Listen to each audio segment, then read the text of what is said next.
Hey guys, welcome back, and today I'm going to be doing a BookTuber reacts to 1-star reviews of my of three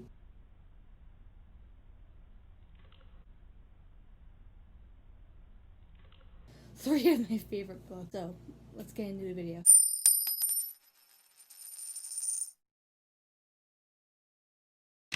So I'm going to be reacting to Wake by Lisa McMahon, Queens of Geek by Jen Wild, Beauty and the Beast, Lost in a Book by Jennifer Donnelly. I am gonna start with Wake by Lisa McMahon, but I will have a couple of reviews for all three of the books.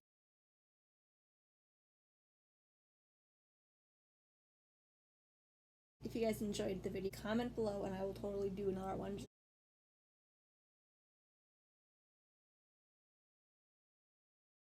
So I'll be reacting to a couple of reviews for Wake by Lisa McMahon first. The first one that I had noticed was I picked this one up because the premise sounded so intriguing, but ultimately I thought it was pretty disappointing. The third person present tense narrative got on my nerves after a while. And the story was told so choppily that I had found it hard to really get involved. Not to mention the ridiculous twists towards the end, and they go into the spoiler, which I'm not gonna. Which, if you haven't read it, if you haven't read the book, I'm not gonna go into that. And the fact that her dreams and why they happen is never really explained beyond us being told that Janie reads a few books from the local library and supposedly would solve everything. I think that's also a little bit of a spoiler, but I do apologize. Which, if it is, I also do feel like that is a spoiler a little bit. Talk about unsatisfying. There's a sequel which and maybe it explains more, but I don't think I'll be reading it. It is completely understandable where this person came from, and I will of course also leave the live stream in the two proper places.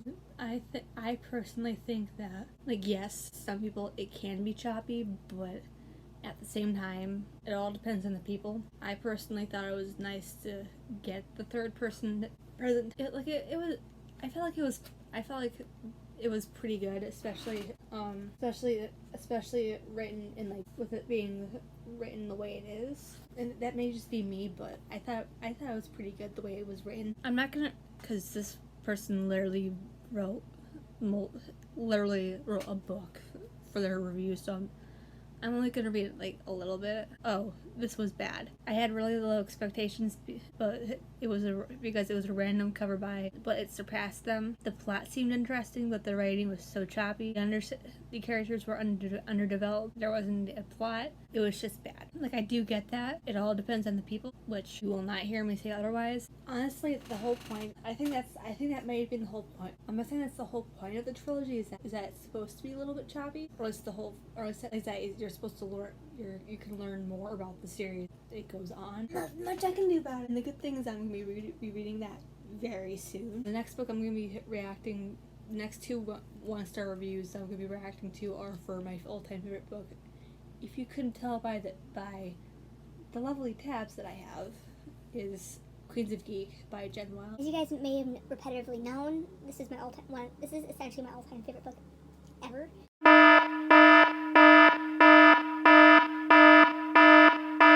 DNF at about 100 pages in. That's how I felt about the Kiss Collection, except much under the 100 pages. More like 75 to 80 pages. The first thing that annoyed me was the characters. If you age them up to 10 or 15 years, there would be no difference. They don't act like teenagers. They don't speak like teenagers. As a teen myself, I could not relate to them all. Second of all, the plot or lack of it.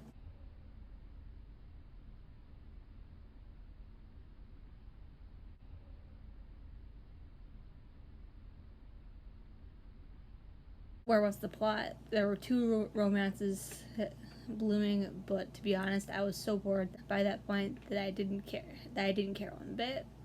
These romances were not enough to hold the rest of the book together. It all felt so it all felt so forced. The author that was trying to tick boxes rather than have everything flow smoothly, naturally. You sure about that, honey? One of the best things, however, is that I did like the brilliant vibe rep, which I did think I was very good. I wish that the rest had been good enough so I could have read on. You didn't bring up the autism or pregnant, honey.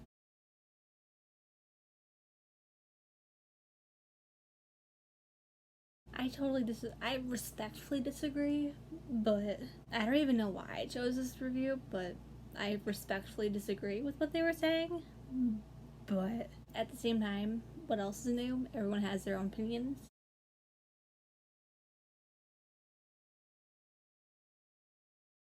The second review that I found, actually, I can appreciate it a lot more. I think that this is incredibly important. I think this book is with the story being split by an outspoken, confident, bisexual Chinese American and an introverted, overweight autistic girl who suffers from anxiety. I can't relate to being overweight, but I can relate to autistic girl who suffers from the anxiety. It showcases diversity at its finest, and it normalizes a relationship, insecurity, and communication, and it's overall incredible in its representation. I am sure it is made to make many viewers feel secure in their insecurities, and it is so awesome. It's just, I didn't really like the book as literary standpoint. I don't want to bash it. I do think its message is incredibly important, and also because I think I would have liked it more if I had read it a few years ago. Understandable. I just don't think that it was crafted too well. It reminds me of a cheesy, barely tolerable fan fiction, which characters lose their shit over unfunny jokes, and everything is very one-dimensional. That is to say that it reminds me of a Wattpad tier fan fiction. And even worse, cue scary music, my old writing. Kudos to you, Jen Wild. I love you're sending out to your readers. Keep doing you. Since the people love it, I'm just gonna stay it.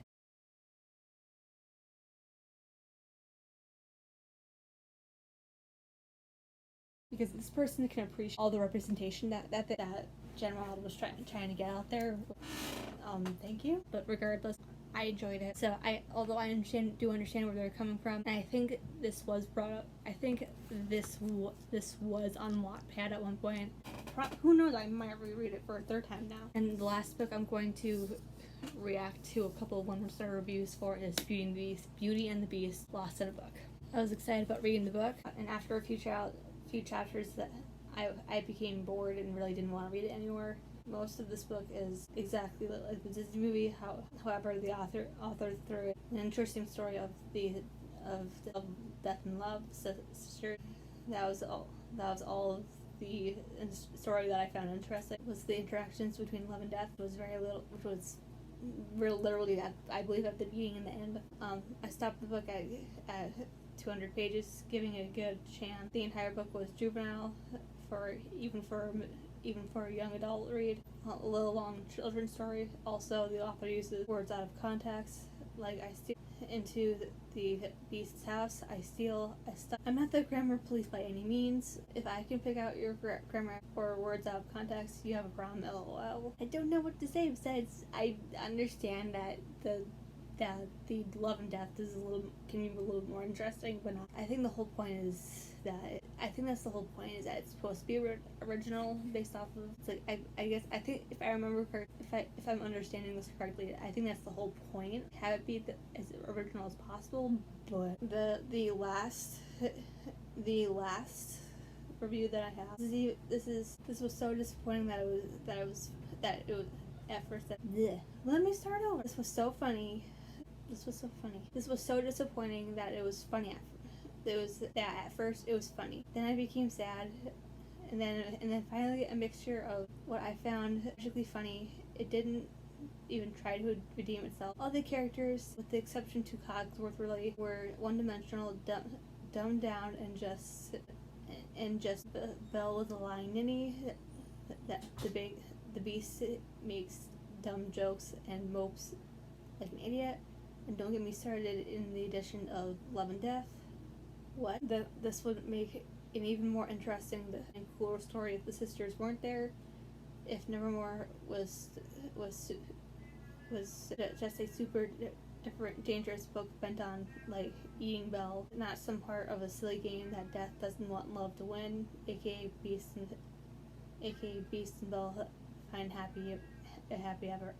Yes, it seems silly just for me to get worked up over a movie tie-in book, but I thought that this would be at least something good. Instead, I was just faced with a bunch of topped with a mix of topped off with a thick dose of meh. How dare the perfection of beauty that is Beauty and the Beast be ruined by something like this? My only consolation is that this was a quick read, and I breezed through it in less than an hour. My brain was clearly not functioning properly with that last review. I do understand where that person is coming from, but what else is new? I do agree that it was quick and easy read. I think I was able to read it within a couple of days or so. I don't exactly remember, but you know what? It was at least worth a shot. Yeah, but I enjoyed it. I think I enjoyed it a little bit more. That was my video. I hope that you guys enjoyed it, and I will see you guys soon with a new one. Bye.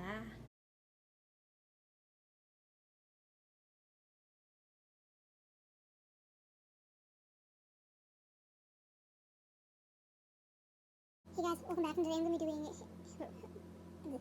so the first book that the first review that I'll be reacting for